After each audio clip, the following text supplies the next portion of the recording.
was made for this.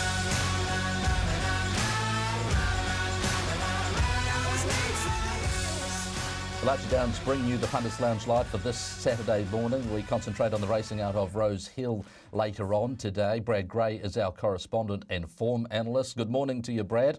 Bit of rain around Sydney this week. What track presents at Rose Hill?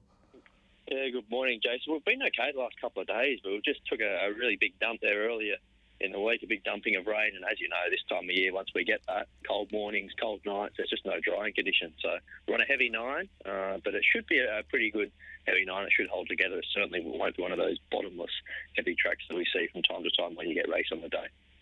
Race number 7 is the listed Civic Stakes, and this is the market for it. $5.50 first hand, and then you've got a host of runners actually not priced far away from first hand. You've got Seaway and Deploy, New Universe and Galois, Nicky's Gold, all ranging from $6.50 to $7.50, and Sir Bacchus at the moment at 9. How did you assess this race? It looks quite a competitive contest. Yeah, bookies are having a bit of a hard time working this one out, aren't they? They've thrown plenty of equal favourites up there at the top of the market. There's been plenty of cash around for New Universe this morning over here. I'm not sure if it's the same over in New Zealand, but it's probably the case.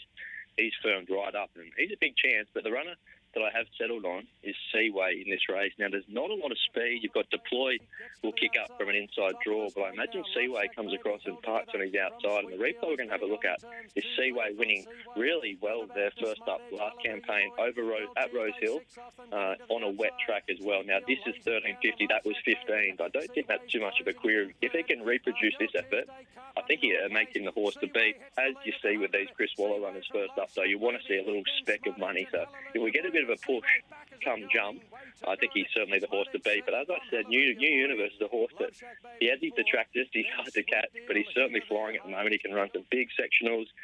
His obstacle is he's going to get a long way back in a very slowly run race. At least it looks that way on paper. Maybe that'll be too much for him to do, but he's certainly going really well at the moment. So they're the two I'm going to be playing around. I've got Seaway on top with New Universe to fill a hole in behind. So Chris Waller to dominate the race. Both sturdy New Zealand bred horses, one by Ocean Park and the other by Darcy Brahma. So you would expect track conditions, and their record suggests that they will get through the track conditions that prevail at Rose Hill today. Going back to the first race and starting the program with a highway, is there a horse in here that we should be sort of pretty keen on? Mr. Wong is $2.40.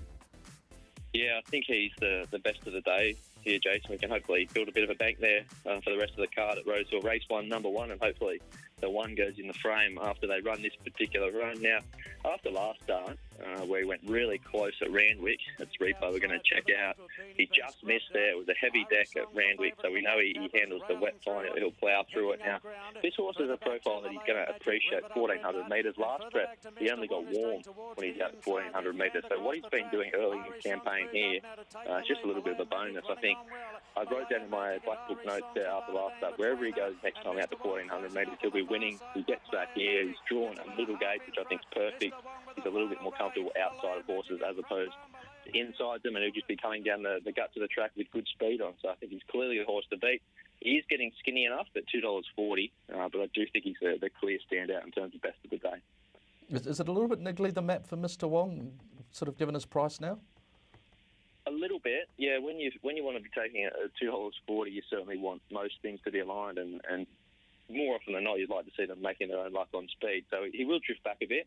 But as I say, I think this race sets up okay for him because there is good speed and he'll just be somewhere out of trouble. So that bodes well, at least in that regard. Excellent. Brad Gray's best bet is Mr. Wong in race number 1. How about other runners that we should be backing today, Brad? Yeah, I think we can back race 3 Face Toss with a little bit of confidence. There's been plenty of key scratching, so the price has been knocked around. But he only has to handle a wet track to be beating these. He's a horse with really good upside at 1,400 metres, is right up his alley. And then the other two, horses that are probably overdue a win, but they certainly find the right race. Race 6 Drachenfels for Björn Baker.